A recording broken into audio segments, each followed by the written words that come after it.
भए तापनि सुन्नुहोस् है, फोहोर हाइटमा होस्, फोहोर तल एउटा गहिरो खाल्टोमा होस् है।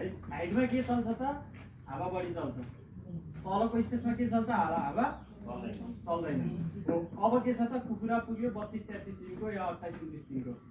अबको रातिको मौसम छ, दाना हामीले रातिमा बढी खाइरहेको हुन्छ, पाल रातिमै खोल्नु परेको हुन्छ।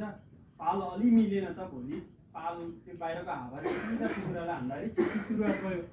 त्यही होइन त सर? हो। अब पाल खोल्ने माध्यम कसरी हो भन्दाखेरि चाहिँ गहिरोमा हावा तपाईँको चल्न त चल्छ, तर कुन रूपमा चल्छ भन्ने कुरा हो। त्यसलाई चाहिँ खोरको आकार हेर्ने, जस्तै कि रातिमा तपाईँको यो भेगबाट बढी हावा चल्छ, 12 बजेपछि फेरि यताबाट हावाले यताबाट हान्छ। त्यसको उत्तर पऱ्यो है।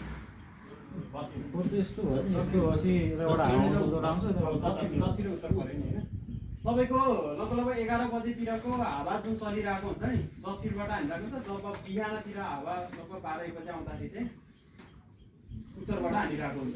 हो, तपाईँले अब के गर्ने त भन्दाखेरि चाहिँ हेर्नु, जहिले पनि सबैजनाको खोरहरूको एउटा स्ट्रक्चर हेर्ने हो भने अगाडिको जुन एउटा के अरे खोरको हाइट हुन्छ नि, इँटा लगाएको बिम हुन्छ नि, त्यो चाहिँ 2टा इँटा थप्नु भएको हुन्छ। उतातिर के गर्नुहुन्छ?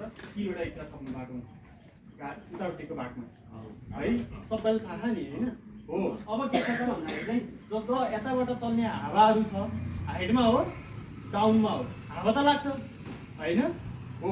अब तपाईँ के गर्ने त? खोरको बाहिर सतहमा उभिने यो खोर छ, तपाईँ यहाँ बस्नु पर्यो बाहिर, बुझ्नुभयो नि? तपाईँ यहाँ बस्दाखेरि तपाईँको यो वाल छ नि, यो वाल सम्झिनुहोस् है त। यो वाल छ नि, तपाईँ यहाँ बस्नुहोस् है। तपाईँ यो वाल नजिकको यहाँ नजिकको कुखुराहरू लाइनमा बसेको हुन्छ नि, त्यो नदेखिने तरिकाले पाल लगाउने हो, बुझ्नुभयो? नदेखिने तरिकाले पाल लगाउनु पर्यो। हो।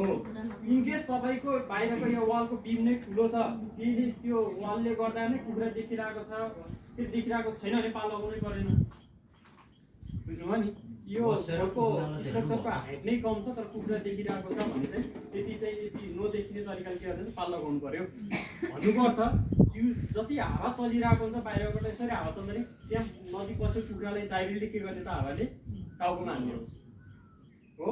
अब त्यो छेउमा बसेको कुखुरा घुम्दै कहाँ जान्छ त? अर्को छेउमा जान्छ नि। त्यसलाई छिक्सी लागिसकेपछि के गर्छ? त्यसले सबैलाई सार्नु सार्यो है।